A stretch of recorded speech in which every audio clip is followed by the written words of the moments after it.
na. Okay, Makis, gamit yung ating spoon. Kukuha kayo ng dressing dito sa ating cup. Tapos ilalagay nyo siya doon sa ating crown bun. So, ginawa ka kanina ni Ate Tet. Ito siya. Yan. Ito po, Makis. Yan. Lalagyan na ni Ate Tet ng dressing yung ating crown bun. So, yun na yung lalagyan lang natin ating Makis. So, ating crown bun sa yung lalagyan ng dressing. Ubusin yung Makis dahil mas masarap yan pag maraming dressing. Okay.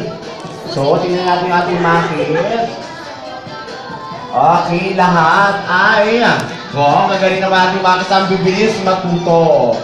Yan. Siguro magtatayo. It's open na. Okay, ate. Hindi, gusto niya kasi yung medyo baligtad. Mas masarap daw. Okay pa rin, wow, magaling na ating mga kids. Yan. Okay, sa iba kumakain na ng ating dressing. Yan. Okay, sumisegue na. Nagigutom natin. Okay, Makis, lahat ba? Yan. Ubusin natin yung ating Makis sa ating dressing sa ating, crown bun. So, ito din natin pakita mga atitet. Yung ganito Makis, ito nilalagyan lang natin ng dressing. Sino ba yung tama? Yung nilagyan ng dressing yun nandito. Okay, tingnan na natin. Yan. Si Baby Ann, si Ate Christine ay grabe yung sobrang perfection talagang hinahabol niya lahat ng dressing natin. Yan.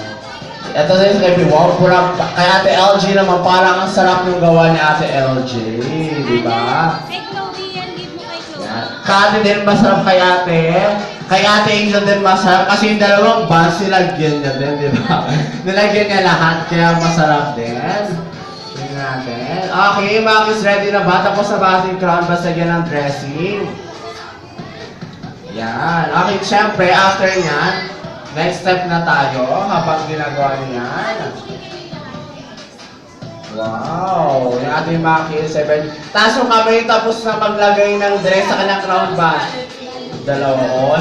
Wow! Meron tayong kasi nakasunod agad. Di ba patapos na?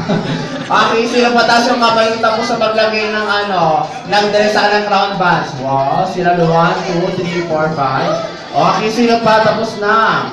Yan. Okay. Wow. Bibilis sa ating Okay, Makis, ready na ba sa ating third step? Third step, pwede Makis, ready na. Ilalagay na natin ating favorite na patty sa ating crown bun. So, ilalagay na natin siya, Makis. Lagay nyo na mga kids. Di ba nilagay nyo siya ng dressing? Ilalagay nyo na ngayon yung patty dun sa ibabaw. Ilalagay nyo na sa ibabaw. Yung inyong patty. Yan. Lalagay nyo na ba, Makis? Lalagay nyo na.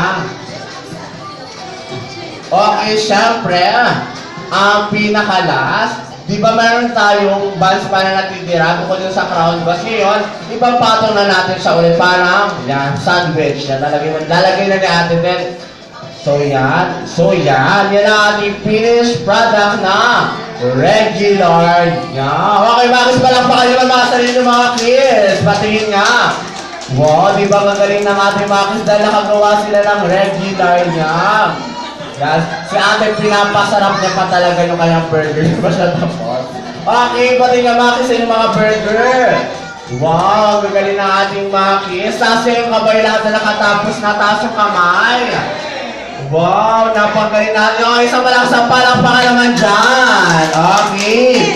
So ating Makis, pwede na sila magtayo ng sarili lang. Jollibee. So may magkakaroon tayo ng 32 na branches dito sa GMA dahil marunong silang gumawa ng regular. Yan, tama ba mga kids?